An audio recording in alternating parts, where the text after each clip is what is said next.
Iniciamos entonces nuestra clase de hoy. Vamos a hablar de la respuesta en frecuencia y vamos a usar esto para diseñar compensadores en adelante. Entonces, la respuesta en frecuencia básicamente es la respuesta a un sistema ante una entrada sinusoidal, la respuesta estacionaria. Y en este contexto vamos a usar esa respuesta para diseñar sistemas de control.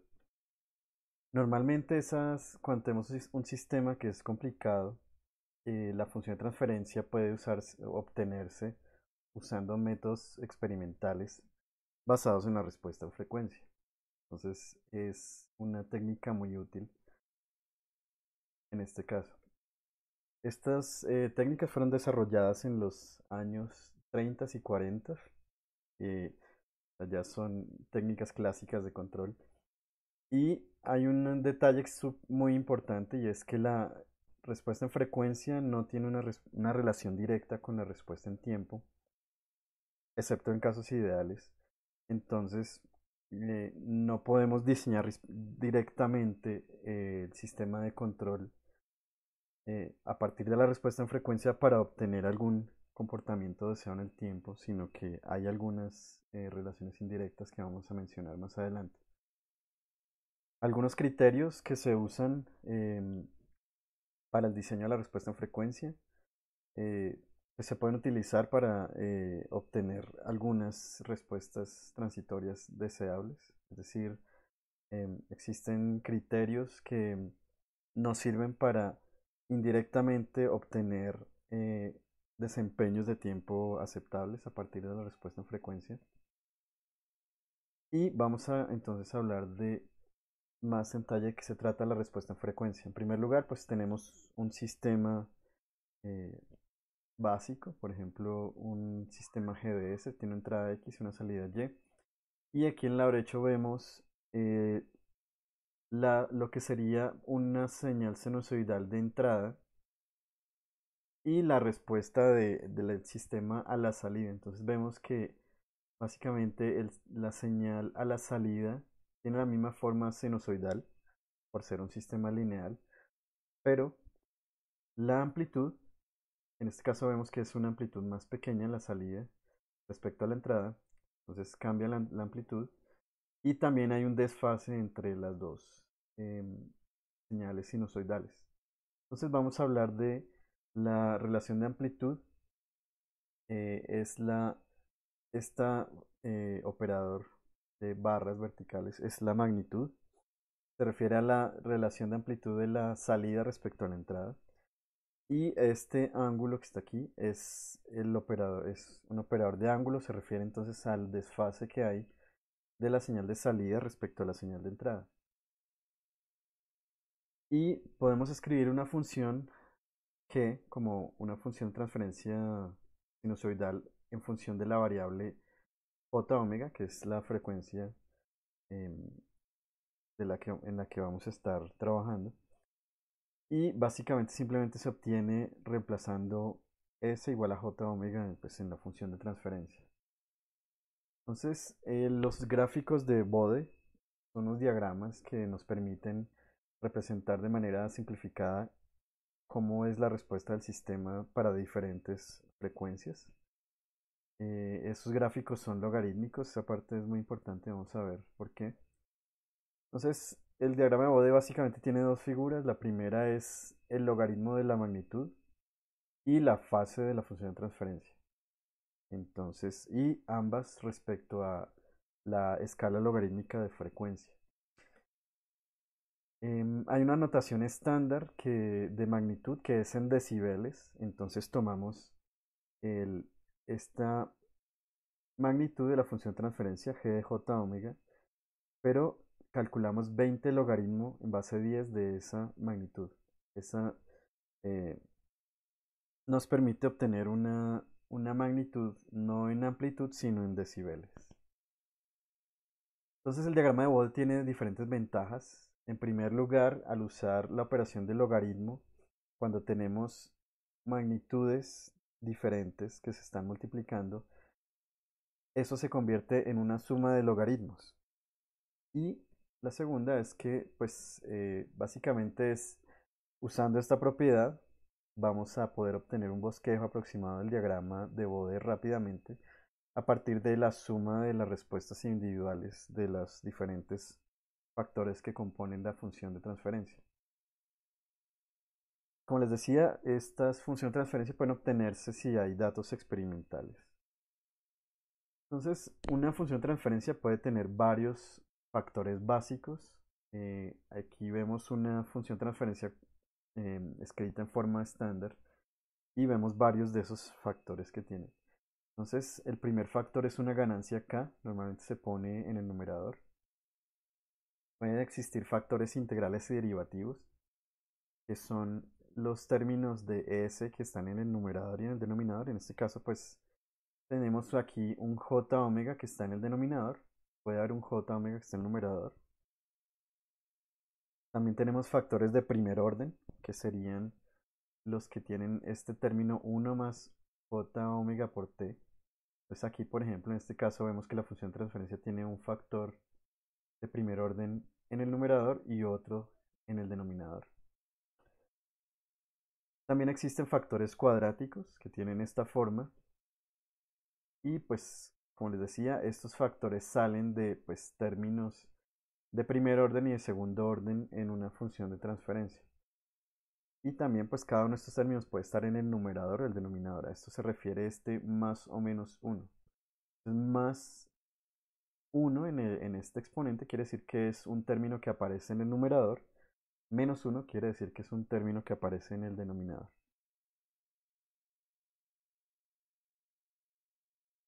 Entonces, usando estos factores básicos, la idea es que cualquier función de transferencia que podamos tener, la podemos descomponer en este conjunto de factores básicos y luego la idea es hacer un bosquejo de las curvas del diagrama de Bode de cada uno de los factores y luego sumar todas esas curvas y ya obtenemos el diagrama de Bode del sistema total. Entonces vamos a ver en cada uno de los factores qué forma tiene. Entonces el primero es la ganancia. La ganancia mayor a 1, cuando se tiene una K mayor a 1, básicamente hace referencia a un valor positivo en decibeles. Quiere decir que hay una amplificación. Cuando se tiene un K menor a 1, quiere decir que hay una atenuación. Entonces en decibeles esto se ve como un valor negativo. Y pues simplemente podemos ver que al calcular 20 logaritmo de la constante K, pues obtenemos la magnitud y la fase. En este caso, pues es cero porque las ganancias no aportan ni quitan ningún desfase. Es decir, si se tiene una función de transferencia que está formada simplemente por una ganancia, si metemos una señal sinusoidal en la entrada, pues en la salida vamos a obtener la misma señal amplificada o atenuada, pero sin ningún tipo de desfase.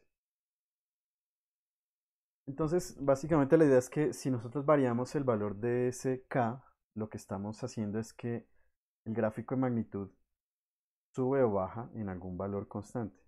Es como un corrimiento vertical que tendríamos para los demás factores del diagrama de Bode, de la función transferencia. Entonces aquí tenemos este valor de 20, una constante, que corresponde a una ganancia K igual a 10. Entonces 20 por el logaritmo con base 10 de 10, obtenemos ese valor de 20. Y pues para todas las frecuencias el desfase es 0. El siguiente término es el término integral, quiere decir un j omega en el denominador. En este caso, pues la magnitud del logaritmo será de 20 logaritmo de este término, entonces tendremos 20 logaritmo, menos 20 logaritmo de omega. Entonces en este caso, bueno, la fase será entonces una constante de menos 90. Y cuando tenemos múltiples términos integrales en el denominador, en este caso, eh, al n términos integrales, pues lo que va a pasar es que este término n se va a multiplicar por menos 20 y aquí va a agregar n veces 90 grados. ¿Qué quiere decir esto? Que cada uno de los términos integrales genera una caída en la frecuencia con una pendiente de 20 y una fase, cada uno de los términos agrega una fase de 90 grados.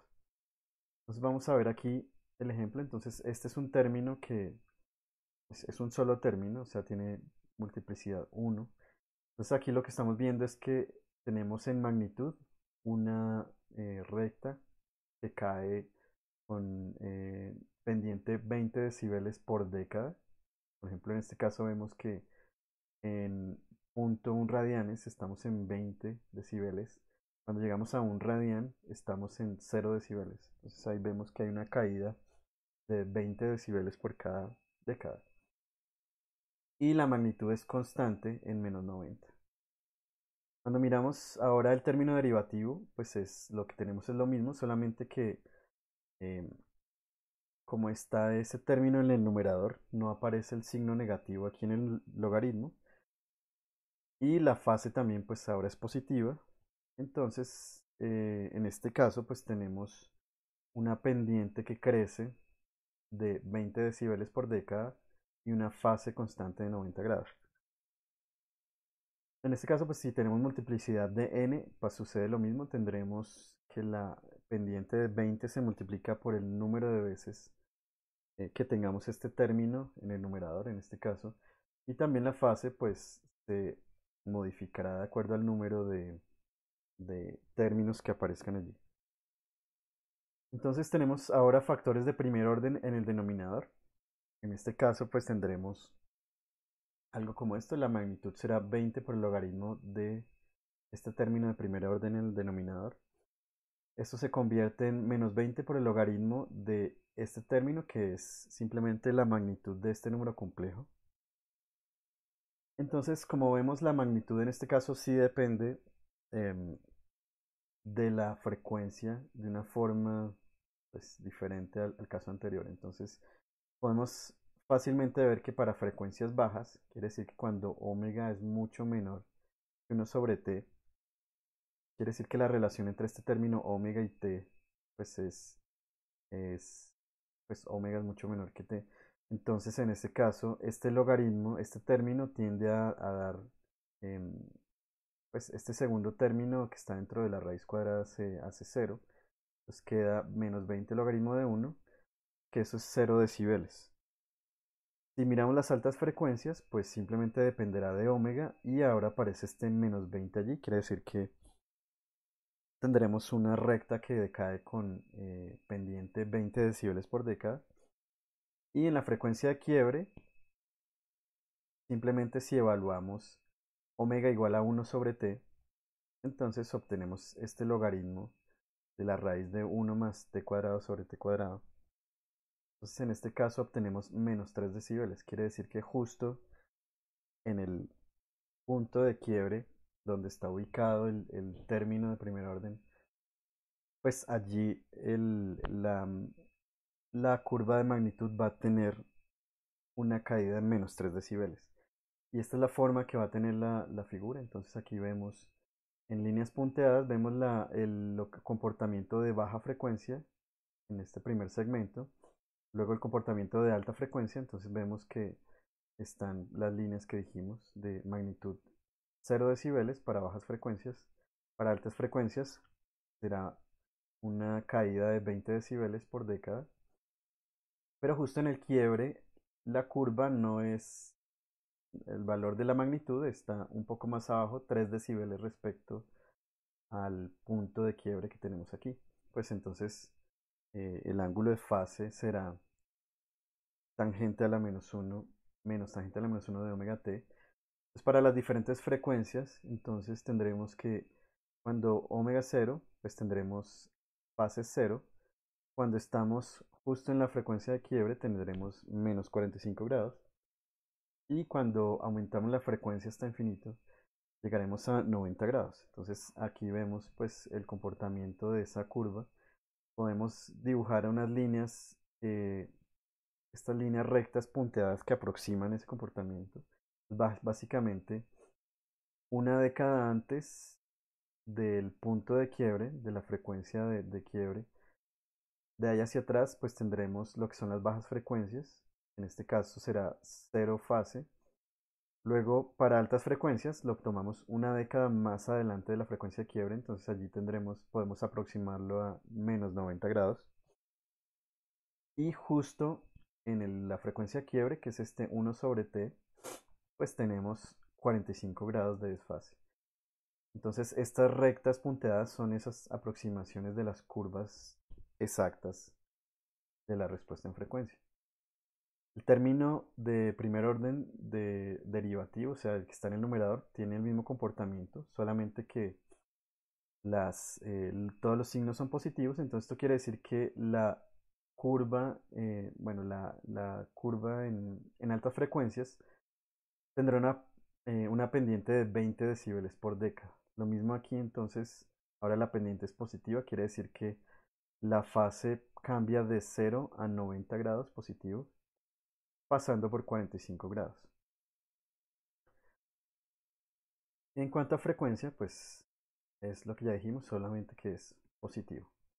Ahora, cuando tenemos el término de segundo orden en el denominador, entonces, si analizamos la magnitud de esto, pues será 20 logaritmo del término en el denominador. Si lo pasamos al numerador, pues sale este menos aquí. Y luego simplemente calculamos la magnitud de la parte real y la parte imaginaria con el teorema de Pitágoras. Y de aquí nos sale esta función. Entonces, de nuevo podemos analizar bajas frecuencias. En este caso, si omega es muy cercano a omega n, la idea es que la magnitud va a estar en cero. Para altas frecuencias, vamos a tener que la magnitud va a ser, bueno, la pendiente va a ser 40 decibeles negativos. Y aquí tenemos la figura de magnitud. Entonces, podemos ver precisamente que en bajas frecuencias tenemos 0 decibeles de magnitud. En alta frecuencia tendremos una pendiente de menos 40 decibeles por década. Aquí lo podemos ver, por ejemplo, desde 10 a la 1. En este caso tendremos 40 decibeles. Y cuando pasamos a la siguiente década, 10 a la 2, ya estamos en menos 80 decibeles. Entonces hubo aquí un cambio de 40 decibeles en una década. Esto es porque el término es de segundo orden, entonces la magnitud decrece pues el doble de rápido que si tuviéramos un solo término. Pero lo interesante aquí es que hay diferentes comportamientos para diferentes valores de z. Z es este parámetro que aparece aquí dentro del factor de segundo orden y lo que determina es básicamente un factor de amortiguación. Entonces, para diferentes valores de z vamos a tener diferentes frecuencias de sobrepico de frecuencia de resonancia. Y también cuando analizamos la magnitud, entonces la fase, perdón, en este caso, cuando analizamos la fase, tenemos diferentes comportamientos para diferentes valores de z. Entonces, algo que sucede en este caso es que no podemos directamente aproximar, no es fácil aproximar estas curvas usando segmentos rectos porque dependen precisamente de ese valor de z. Y ya lo vamos a ver en el siguiente ejemplo. Cuando tenemos el mismo término, pero en el numerador, pues tenemos exactamente lo mismo, solo que ahora cuando tenemos altas frecuencias, la pendiente con la que se amplifica la magnitud es 40 decibeles por década positivos. Y aquí el cambio será desde 0 hasta 180.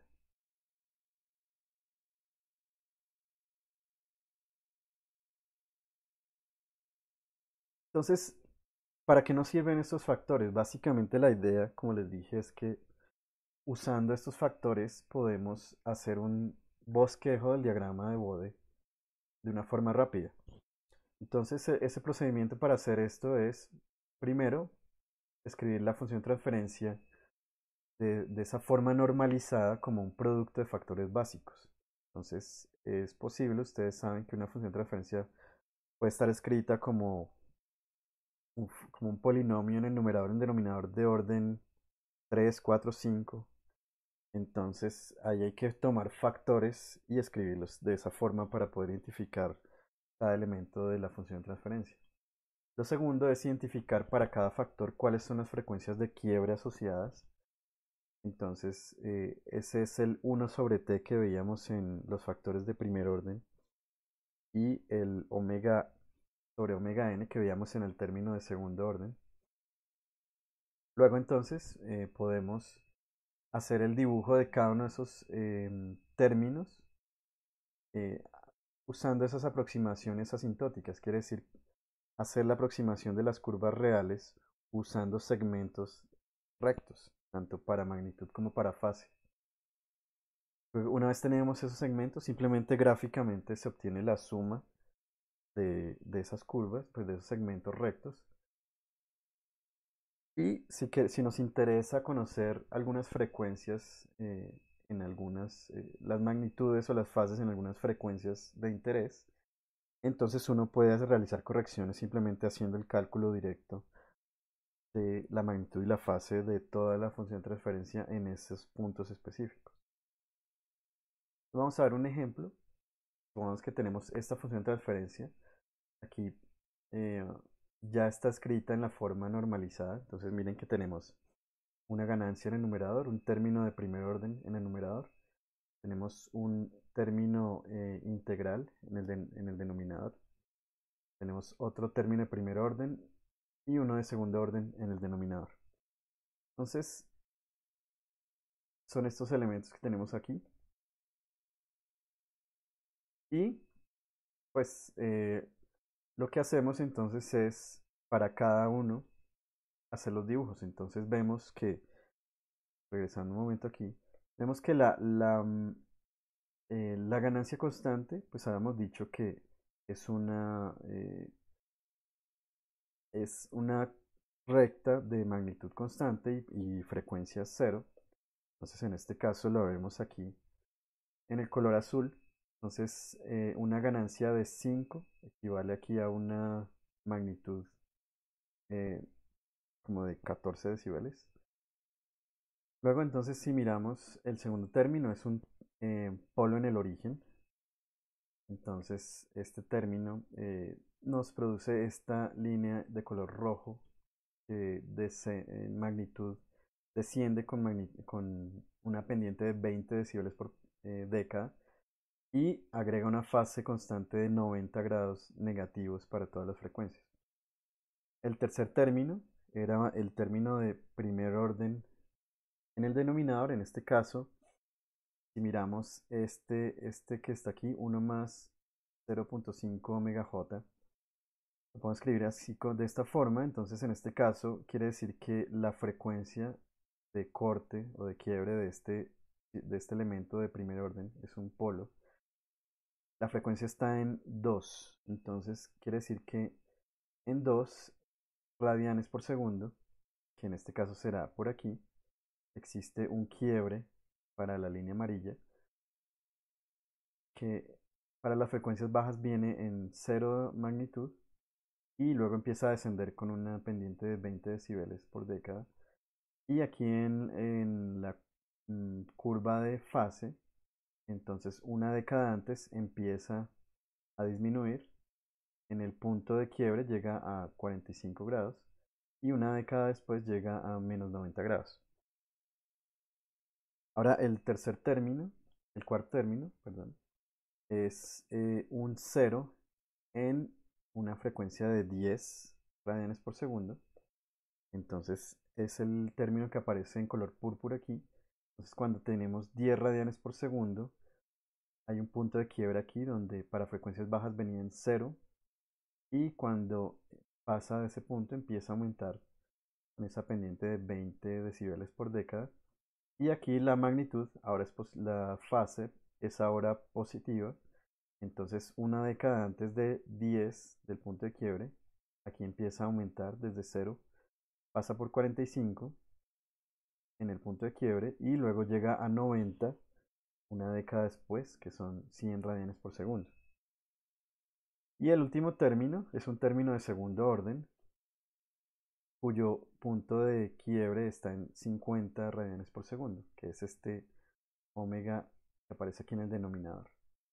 Entonces, lo que vemos es en magnitud, en este punto que son 50 decibeles, aquí tenemos el quiebre y podemos aproximarlo usando de la misma manera para frecuencias bajas una recta de magnitud cero y aquí una recta que baja con pendiente 40 decibeles por década. Pero este pico, este sobrepico que hay aquí de frecuencia, de resonancia, pues no vamos a poderlo aproximar porque no sabemos exactamente cómo va a aparecer. Depende de ese parámetro z. Y aquí pues estamos viendo en verde la fase, entonces cambia de 0 a menos 180. En el punto de quiebre está exactamente en menos 90, pero aquí en este caso la línea recta está simplemente aproximando una década antes y una década después, pero esta curva puede tener diferentes eh, caídas más rápidas o más lentas, entonces ahí no se puede aproximar tan fácil. Entonces, una vez tenemos ya todos estos factores graficados, lo que podemos hacer simplemente sumarlos. Entonces, arrancamos en las frecuencias bajas y vamos sumando todos los términos. La idea es ir llegando a cada punto de quiebre y empezar a aumentar o disminuir la pendiente de cada fase, de cada término que agrega magnitud, es decir, en cada factor. Por ejemplo, aquí arrancamos descendiendo para las frecuencias muy bajas con una pendiente de menos 20 decibeles, eso es lo que vemos aquí, este descenso.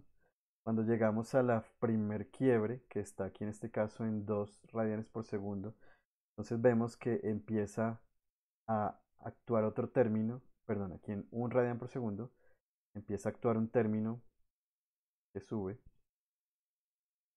Entonces, este empieza a aportar, bueno, estamos hablando de la, bueno, ahí que tengo que cortar. Entonces, vemos aquí que para las frecuencias bajas tenemos una magnitud que desciende con una pendiente de 20 decibeles por década. Esa es la que observamos aquí para las frecuencias bajas. Pero en magnitud observamos que se aprecia un cambio aquí, el primer cambio en 2 radianes por segundo, que es este término amarillo. Entonces en ese momento los dos factores empiezan a contribuir. Quiere decir que en ese punto ya la caída es más rápida, entonces empieza a haber eh, una caída de menos 40 decibeles en este punto. Y después los demás términos van contribuyendo hasta obtener los diferentes segmentos punteados que más o menos aproximan la curva real, que es la que estamos viendo en color azul. Observamos aquí también que donde se presenta el sobrepico de resonancia, pues es donde más diferencia existe entre la señal aproximada y la real para magnitud, mientras que en fase sí es bastante diferente el cambio. Entonces, pues, como les decía, eso depende de cómo aproximamos aquí este cambio de fase debido al término de segundo orden. Entonces, es simplemente un bosquejo. Si necesitamos saber alguna magnitud y alguna fase exactas, pues simplemente se evalúa la magnitud y la fase para esa frecuencia en particular y allí vamos a obtener valores numéricos que nos van a permitir refinar el diagrama de Bode que estamos haciendo. Obviamente la alternativa es obtenerlo usando software, entonces en este caso usando MATLAB, con la función Bode se obtienen estas curvas exactas que están aquí en azul, entonces esto nos va a permitir agilizar nuestros procesos de diseño de controladores. Entonces vamos a hablar ahora de los márgenes de estabilidad. Entonces en el diagrama de Bode vamos a identificar dos frecuencias de interés, son muy importantes. La primera es la frecuencia de cruce de ganancia y hace referencia a cuál es la frecuencia sobre la cual la ganancia del sistema se hace unitaria. Eso quiere decir que cuando tenemos ganancia unitaria aquí en el sistema, al calcular 20 logaritmo de eso, obtenemos 0 decibeles. Entonces, la frecuencia de cruce de ganancia refiere a la frecuencia donde la amplitud, la magnitud pasa por 0 decibeles. Y tenemos otra frecuencia de interés que es la de cruce de fase, que es donde el sistema llega a 180 grados de fase. Aquí podemos ver un ejemplo de esta función de transferencia que si graficamos el diagrama de Bode, pues para magnitud tenemos aquí que el punto donde se cruza por 0 es este punto que está aquí, entonces podemos definir esta frecuencia como la frecuencia de corte de ganancia o de cruce de ganancia. Y si miramos el gráfico de fase, pues aquí podemos identificar que este punto es donde la fase del sistema llega a menos 180 grados. Entonces, esa será nuestra frecuencia de corte de fase o de cruce de fase. Con base en esas frecuencias, pues vamos a definir lo que se conoce como márgenes de estabilidad. El primero se llama margen de fase y hace referencia a cuánta fase hace falta sobre la frecuencia de cruce de ganancia para que el sistema en lazos cerrados se encuentre al borde de la inestabilidad.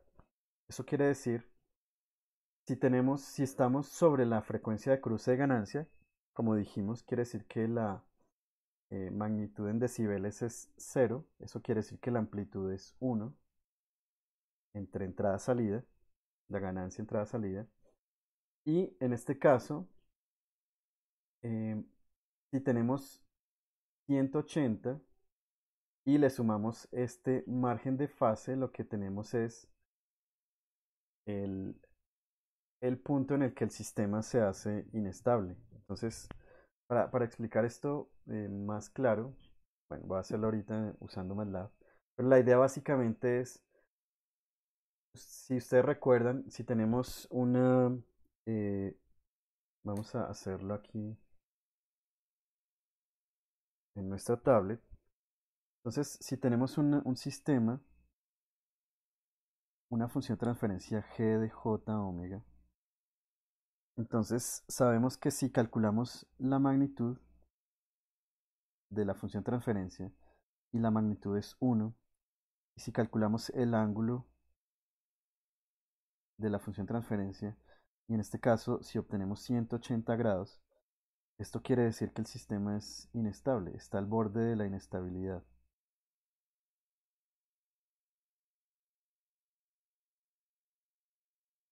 ¿Por qué? Pues porque es donde justamente el sistema tiene la misma magnitud, fase invertida.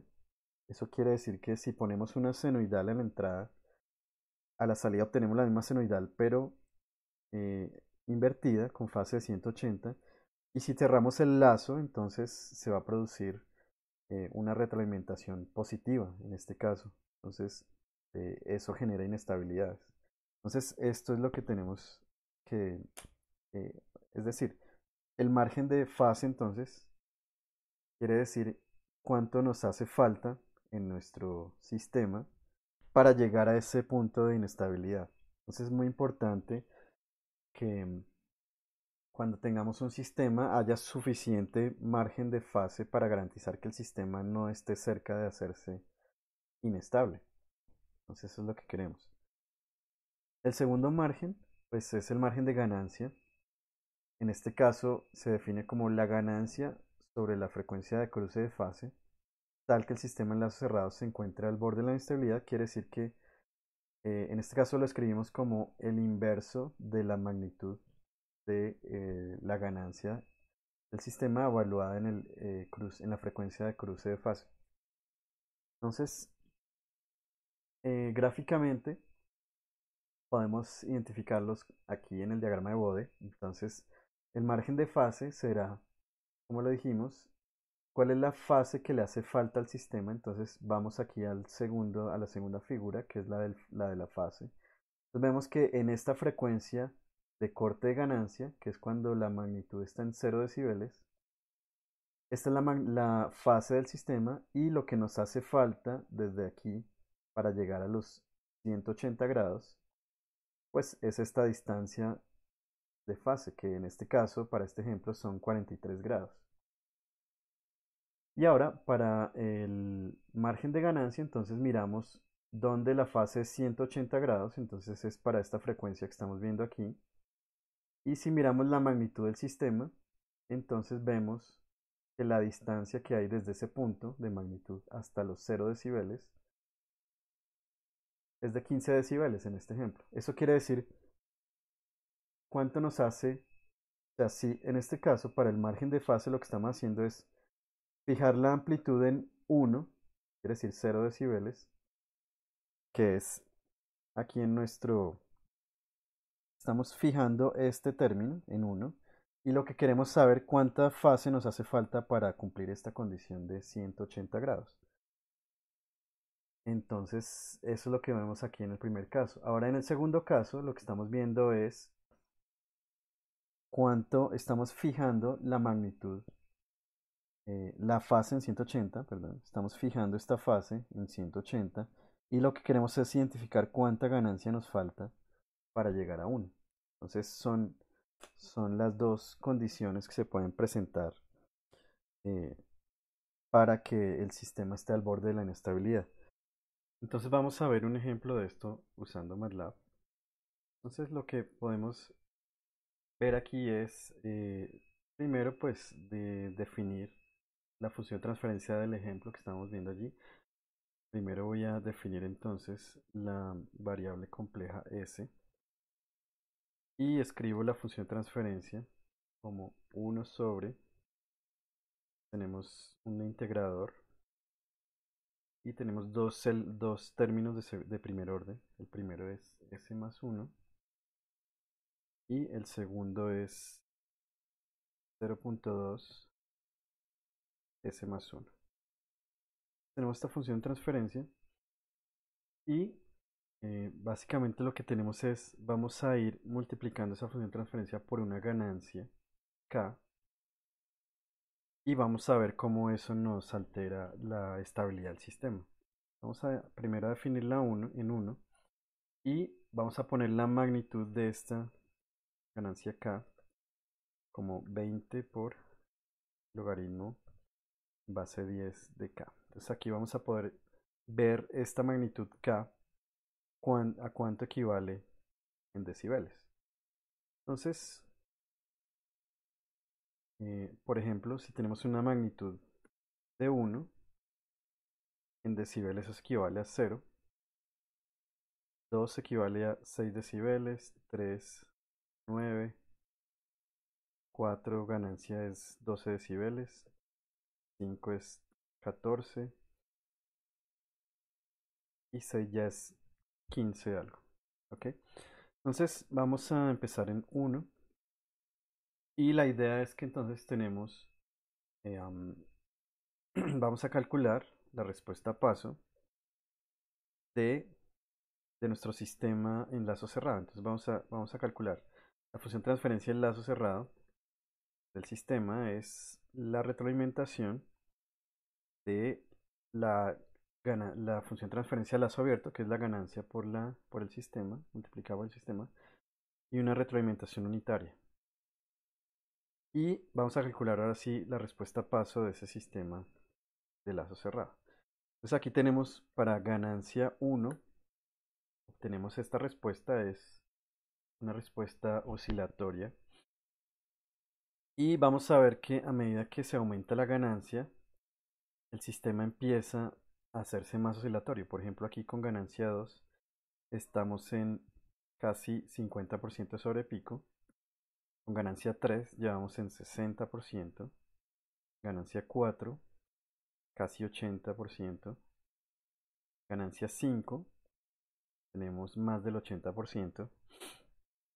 Si ponemos, por ejemplo, 5.9 de ganancia, entonces el sistema sigue siendo muy oscilatorio, aunque todavía está estable porque las oscilaciones se están atenuando. En este caso, si ponemos 6 de ganancia, miren que lo que obtenemos en este caso son oscilaciones que se sostienen en amplitud. Eso quiere decir que estamos justo en el límite de la estabilidad, alrededor de los 15 decibeles.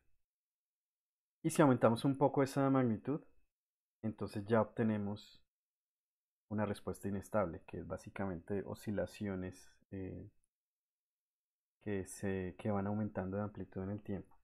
Entonces vemos que con esta ganancia 6 estamos justo en el borde de la estabilidad. Entonces estas ganancias 6 corresponde a los 15 decibeles aproximadamente que habíamos definido aquí como nuestro margen de ganancia. Entonces a eso se refieren estos márgenes de ganancia y de fase. Simplemente es cuánto ganancia o cuánta fase nos hace falta para que bajo ciertas frecuencias el sistema se vuelva inestable o llegue al borde de la inestabilidad. Entonces, como lo había mencionado brevemente hace un momento, cuando tenemos un sistema cuyo margen de ganancia y margen de fase son ambos positivos, como es el ejemplo que acabamos de ver, el sistema es estable. Pero en algún momento donde alguno de los dos, o el margen de fase o el margen de ganancia sea negativo, allí es donde vamos a tener un sistema inestable. Entonces, por eso es importante siempre garantizar que existan ciertos márgenes de ganancia y de fase para que el sistema sea estable bajo las condiciones de operación que vamos a tener. Entonces, vemos que vamos a mencionar algunas características de la respuesta en frecuencia. Nosotros vimos en una clase anterior que el lugar de las raíces era una herramienta que podíamos usar para modificar la respuesta transitoria en el tiempo de los sistemas en lazo cerrado. Sin embargo, para la respuesta en frecuencia es diferente porque no hay información directamente sobre la respuesta transitoria. Es decir, que no puedo, a partir de algunos requerimientos, por ejemplo, de porcentaje sobre pico y tiempo de establecimiento, directamente darle forma a la respuesta en frecuencia de nuestro sistema para cumplir con esos requerimientos, sino que hay unas relaciones indirectas que nos pueden servir para diseñar los compensadores. Por ejemplo, para el caso de la respuesta transitoria, entonces el margen de ganancia y el margen de fase y el pico de amplitud resonante pues están relacionados con el amortiguamiento, como lo hemos dicho. Entonces hace referencia a qué tan oscilatorio es el sistema.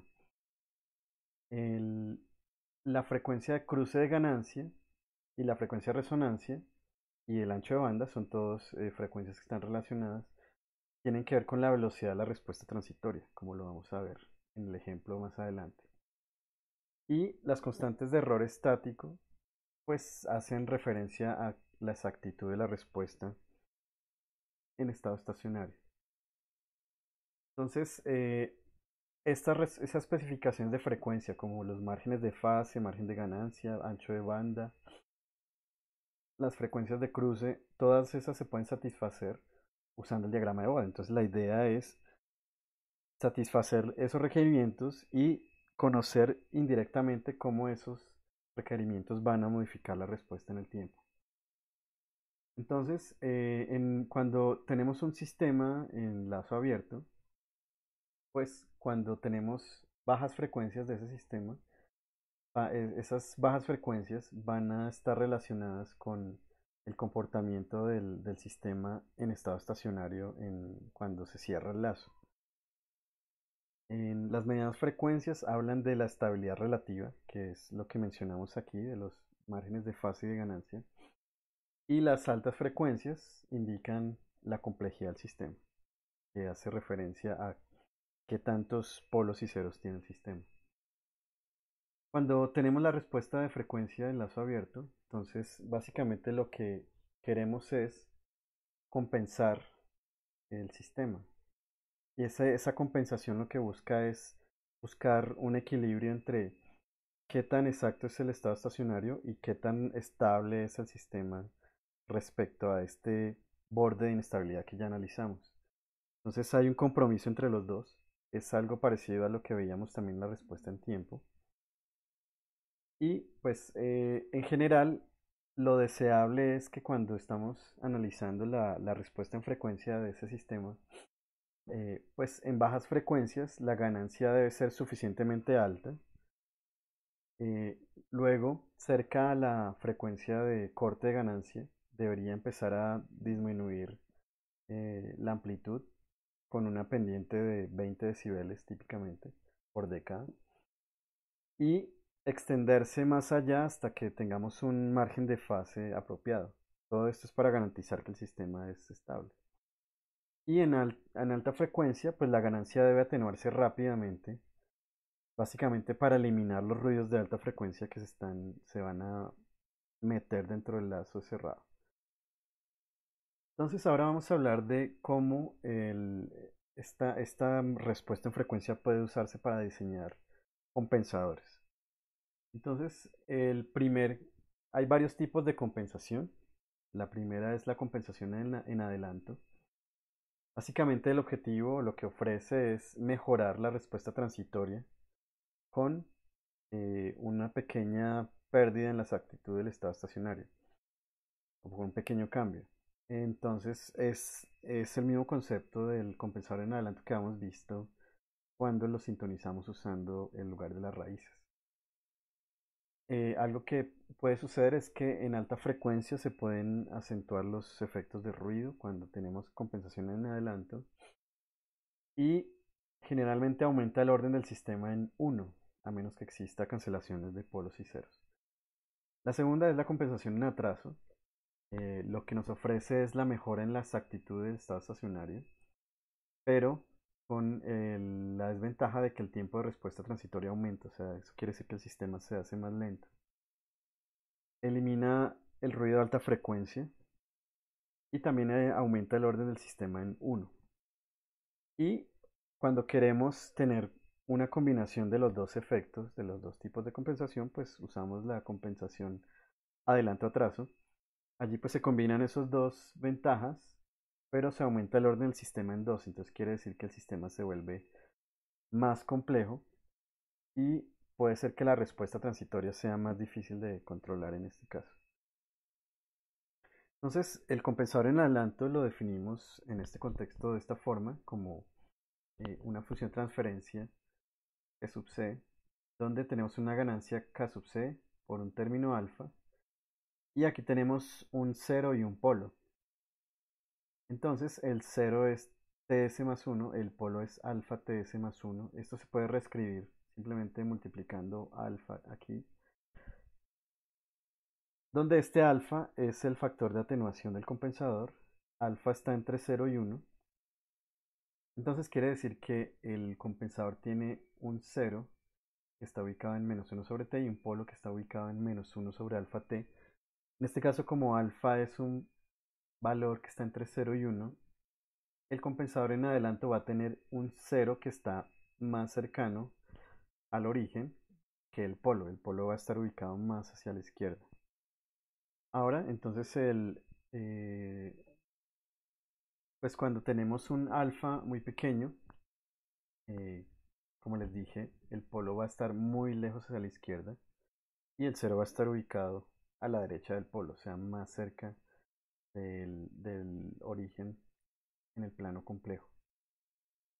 Usualmente el valor de alfa va a estar limitado por un valor mínimo de 0.05 que está relacionado con un adelanto de fase cercano a 65 grados. Entonces, este es típicamente el máximo adelanto de fase que puede proveer un compensador. Y la idea es que si el adelanto de fase que se necesita es mayor a eso, típicamente lo que se hace es sintonizar dos compensadores de adelanto en cascada. Entonces, si tomamos la función de transferencia que teníamos para el compensador y reemplazamos S igual a J omega y graficamos parte real respecto a parte imaginaria de la función de transferencia, tenemos lo que vemos aquí que se llama un gráfico polar. Entonces vemos que cuando la frecuencia es cero, la relación entre la parte real y la parte imaginaria está en este punto, quiere decir parte real alfa, parte imaginaria cero. Y a medida que aumentamos la frecuencia, vamos recorriendo este círculo hasta que llegamos aquí a este punto final, que es cuando tenemos frecuencia infinita en el sistema. Entonces vamos a tener que la parte real de esa función de transferencia va a ser 1 y la parte imaginaria va a ser 0.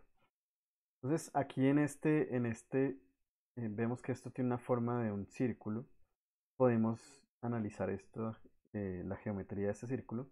Básicamente podemos calcular que esta distancia desde el origen hasta el centro del círculo es un medio de 1 más alfa. Y este radio del círculo es un medio de 1 menos alfa. Este círculo, si dibujamos una recta tangente desde el origen hacia el círculo, solamente tiene un punto tangente, que es esta recta tangente que vemos aquí. Y ese punto corresponde a una frecuencia omega sub m. Y el ángulo que tenemos allí es phi sub m. Entonces, este phi sub m va a ser el máximo ángulo de adelanto de fase del compensador. La omega m es la frecuencia en el punto tangente. Y podemos de la figura obtener una relación entre el ángulo phi sub m, que es el máximo ángulo de adelanto de fase, y este parámetro alfa, que es el parámetro que está definiendo las características del compensador aquí en su función de transferencia. Entonces vemos que la relación es que el seno del ángulo phi es igual a 1 menos alfa sobre 1 más alfa. Si miramos el diagrama de Bode para el compensador, tomando para ese compensador en adelanto, si por ejemplo tomamos la ganancia K en 1 y el alfa en valor de 0.1, lo que vamos a ver es unas frecuencias de quiebre que son omega igual a 1 sobre t y omega igual a 1 sobre alfa t. Y estos dos puntos de frecuencia es lo que vemos aquí. Bueno, estas son las dos frecuencias de quiebre, el 1 sobre t y el 1 sobre alfa t, en este caso es 10 sobre t. Entonces, esos son los dos puntos de quiebre y si miramos el punto medio entre esas dos frecuencias, obviamente como estamos hablando de una escala logarítmica, entonces para calcular el punto medio lo hacemos así, como el logaritmo de esa frecuencia media es un medio de la suma de los logaritmos y de allí obtenemos esta relación y es que la frecuencia media es 1 sobre raíz de alfa t. Entonces ese punto que está aquí es donde se genera el máximo ángulo eh, de adelanto, o sea, donde el compensador genera el máximo ángulo de adelanto, de fase. Entonces vemos simplemente que el diagrama de Bode en este caso es en magnitud, viene desde menos 20 decibeles, llega a la frecuencia de media en menos 10 decibeles y al final llega hasta 0 decibeles. Mientras que la fase para frecuencias bajas viene en 0 grados, va aumentando gradualmente hasta llegar al máximo ángulo de adelanto y luego va decayendo nuevamente hasta 0 grados. Entonces, para diseñar un compensador de adelanto de este tipo, lo que vamos a hacer es seguir un procedimiento. Lo primero es que vamos a subir que esta es la forma del compensador que ya habíamos mencionado. Y podemos escribirla de esta forma como K por Ts más 1 sobre alfa Ts más 1, donde K es simplemente una constante que está contemplando estas dos constantes K sub C y alfa. Entonces, cuando analizamos la función del sistema completo en lazo abierto, pues es el producto del compensador por la planta que queremos compensar, pues será eh, este término por K por la planta. Y entonces aquí podemos escribirlo de esta forma como el compensador, simplemente el cero y el polo del compensador, y una nueva función G1, que es simplemente la función de transferencia original G, incluyendo la ganancia del compensador. Entonces tenemos el sistema sin compensar, pero con la ganancia ajustada. Entonces vamos a definir esa este sistema G1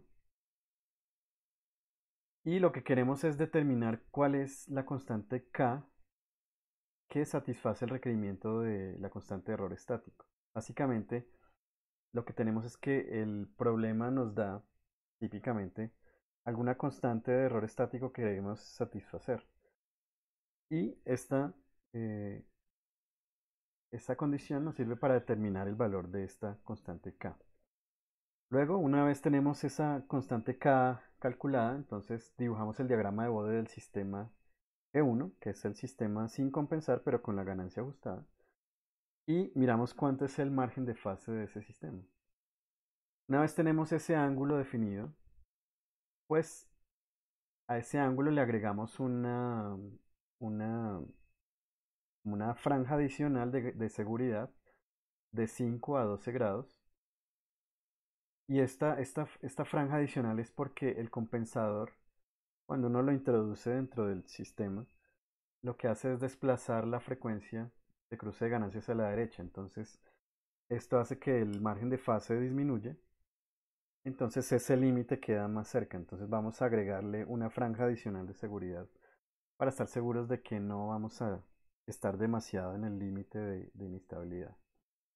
Entonces, usando la relación que ya hemos visto entre el ángulo de fase, el ángulo de adelanto de fase y el parámetro de atenuación alfa, podemos calcular ese alfa a partir de ese ángulo phi sub m, que incluye la banda de seguridad. Y con ese alfa, entonces ya podemos calcular, eh, vamos a definir una nueva frecuencia de cruce de ganancia como omega m, que es la frecuencia que ya hemos mencionado, 1 sobre raíz de alfa t. Luego, eh, vamos a definir cuáles son las frecuencias de quiebre del compensador. Sabemos que son dos.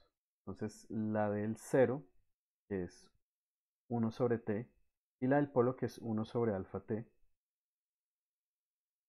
Y finalmente, entonces ya como tenemos calculados K y alfa, entonces ya podemos calcular K sub C del compensador original. Entonces allí ya tenemos todos los parámetros que determinan al compensador. Dijimos que el compensador básicamente tenía tres parámetros que son el K sub C, alfa y T. Entonces aquí ya los hemos calculado. En el primer paso calculamos K, que luego nos permite calcular K sub C al final. Aquí calculamos alfa a partir del ángulo de fase requerido que debe dar el compensador. Y aquí calculamos T a partir de las frecuencias de quiebre. Luego, pues finalmente se verifica que el margen de ganancia que se obtenga cuando se introduce ya el compensador completo, pues sea satisfactorio para satisfacer los requerimientos del problema. Si no, entonces uno puede repetir el proceso de ubicación del polo y cero del compensador hasta que logre el resultado deseado. Vamos entonces ahora a ver un ejemplo de cómo usar este procedimiento para compensar un compensador en adelanto. Entonces tenemos este sistema, es la función de transferencia es 4 sobre s por s más 2 con una retroalimentación unitaria.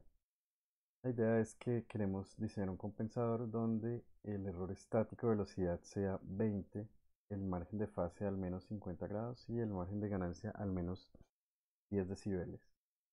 Entonces, como vimos, el primer paso era utilizar el requerimiento de la constante de error de velocidad en este caso para calcular la ganancia K del compensador. Entonces, simplemente decimos, usando esta eh, fórmula que ya conocíamos de la ganancia, la constante de velocidad, en términos de las funciones del compensador y de la planta. Entonces, aquí tenemos el límite cuando s tiende a 0 de s por g sub c de s por g de s. Cuando reemplazamos aquí y hacemos que s tienda a 0, pues vemos que esta parte del compensador se elimina, queda solamente 1 sobre 1. La s aquí se cancela con la s del denominador y queda simplemente 4K medios, entonces tenemos 2K. Por el problema sabemos que esa constante de velocidad debe ser igual a 20, entonces de allí podemos obtener el valor de K igual a 10.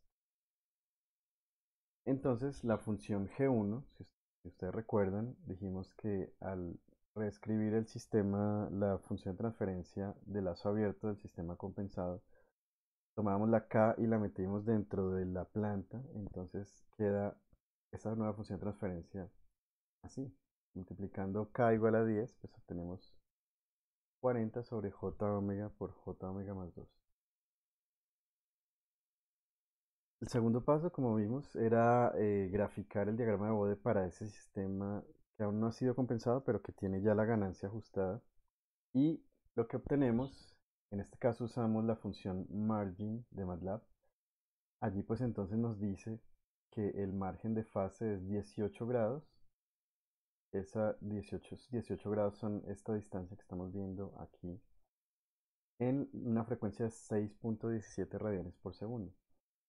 Y también vemos que el margen de ganancia es infinito. Eso quiere decir que nunca vamos a encontrar una frecuencia em, en donde la fase llegue a 180 grados. Vemos que aquí tiende asintóticamente a menos 180, pero nunca llega, por eso el margen de ganancia es infinito. Entonces, como vemos, este margen de ganancia de fase es muy pequeño, queremos ajustarlo. Entonces, la idea pues es determinar cuánto es el ángulo de fase, de adelanto de fase que debe aportar el compensador para lograr un margen de fase deseado.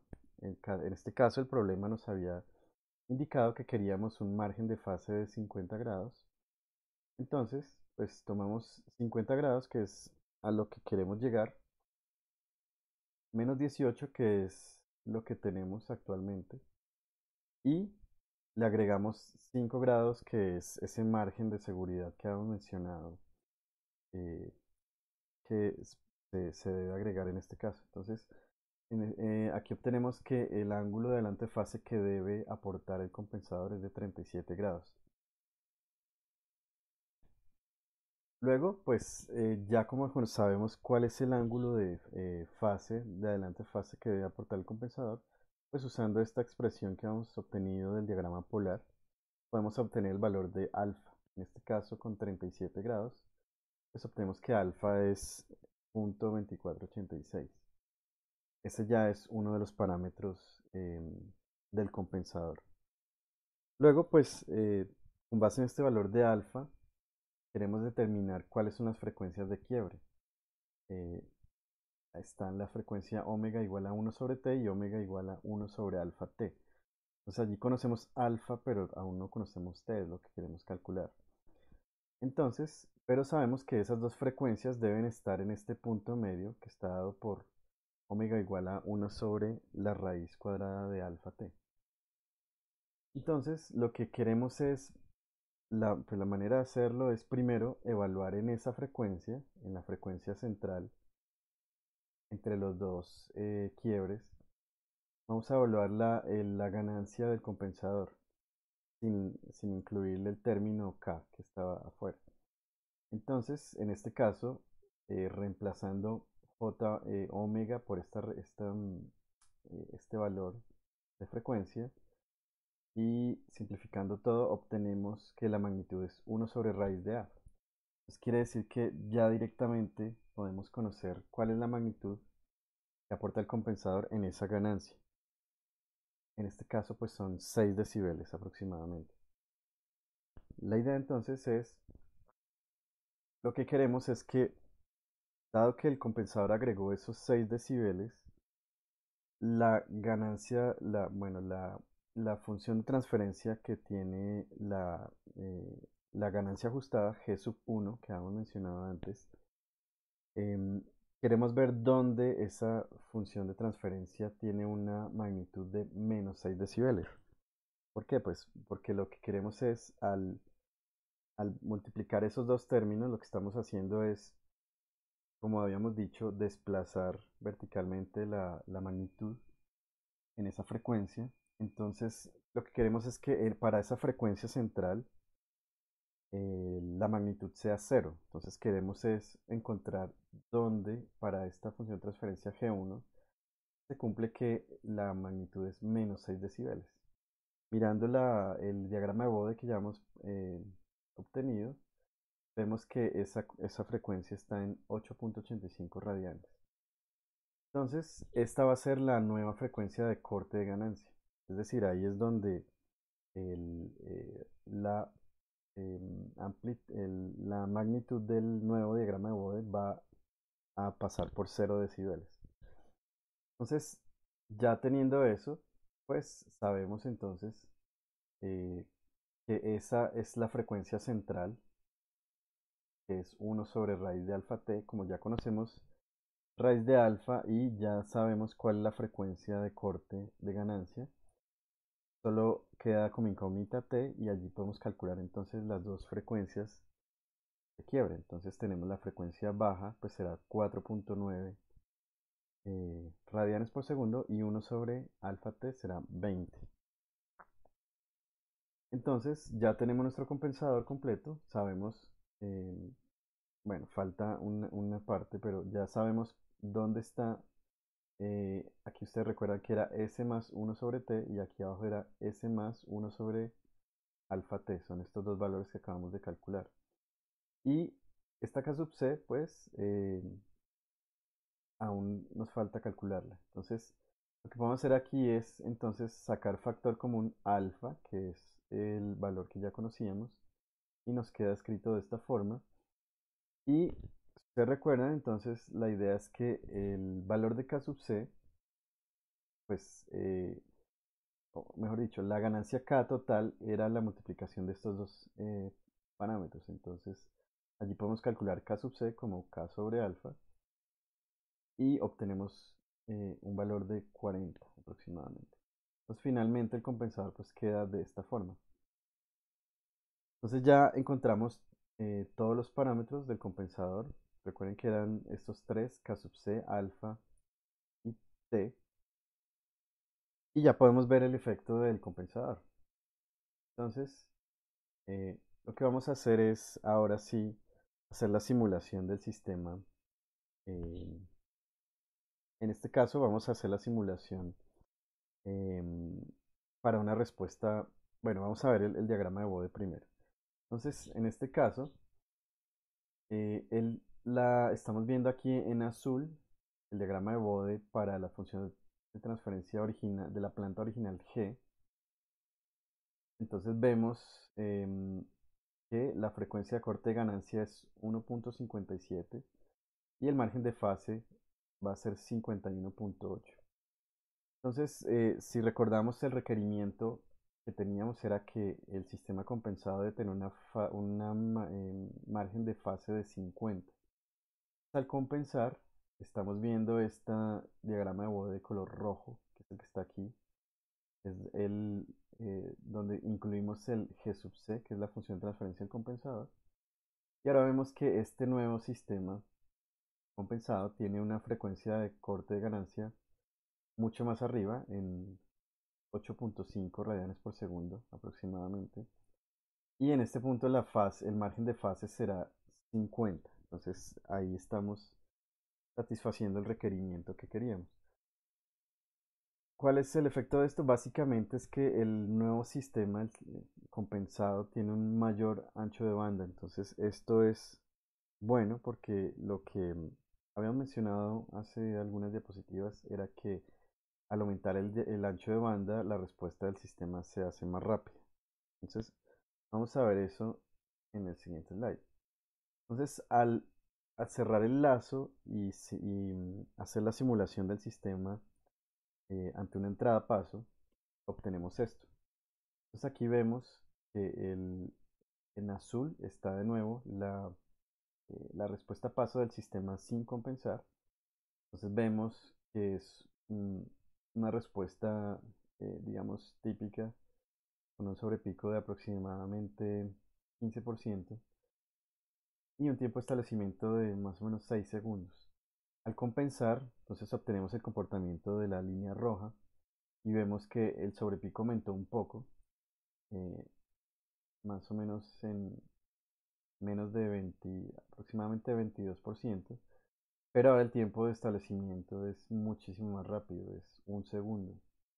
Entonces, este es el efecto, como les decía, que indirectamente al aumentar el ancho de banda estamos haciendo que el sistema sea más rápido. Entonces, en este caso vemos que el sobrepico no aumentó mucho, pero el tiempo de establecimiento sí aumentó mucho, el tiempo de respuesta. Entonces, aquí el comportamiento en tiempo es bastante satisfactorio. Y finalmente, cuando queremos analizar la respuesta del sistema cuando sigue a una rampa, entonces vemos aquí en línea punteada negra una rampa unitaria. Estamos poniendo como referencia al sistema en lazo cerrado. En este caso, entonces en azul está el sistema no compensado. Entonces vemos que hay un error de estado estacionario respecto a la rampa. Y este es el requerimiento precisamente que tiene que ver con la constante estática de velocidad. Entonces, como lo que hicimos fue mejorar esa constante de error estático de velocidad al calcular el compensador y obtener la respuesta del sistema compensado, vemos que ese error disminuye notablemente. Entonces, el comportamiento respecto a la rampa también mejoró muchísimo. Entonces, esas son digamos que las características de este compensador en adelanto. Logramos eh, manipulando esos parámetros de la respuesta en frecuencia, mejorar estos parámetros de la respuesta en tiempo. Finalmente aquí encontrarán algunos ejercicios para que ustedes los desarrollen. Entonces, el primero pues es un diagrama bueno, eh, el problema propuesto es que encuentren el diagrama de Bode de este sistema y lo comparen respecto a lo que, bueno, usando el procedimiento que vimos de los factores básicos de la función de transferencia y comparar el resultado con la función Bode de MATLAB y luego calcular los márgenes de fase y ganancia de ese sistema. Luego queremos, para este sistema, tiene la misma arquitectura, es una función de transferencia con una retroalimentación unitaria. Queremos saber cuál es el valor de esta ganancia K tal que el margen de fase sea algún valor deseado, en este caso 50 grados. Y cuál será el margen de ganancia en este caso. Tercero es, tenemos este sistema, ya tenemos un compensador allí eh, incluido, pero queremos dibujar el diagrama de Bode de ese sistema de la función en lazo abierto y calcular la ganancia tal que obtengamos ese margen de fase de 50 grados. Y cuál será el margen de ganancia correspondiente a esa ganancia acá. Y finalmente, pues la idea es diseñar un compensador en adelanto para obtener un margen de fase de 45 grados, margen de ganancia que no sea menor a 8 decibeles y una constante de error estático de velocidad de 40 y graficar las respuestas.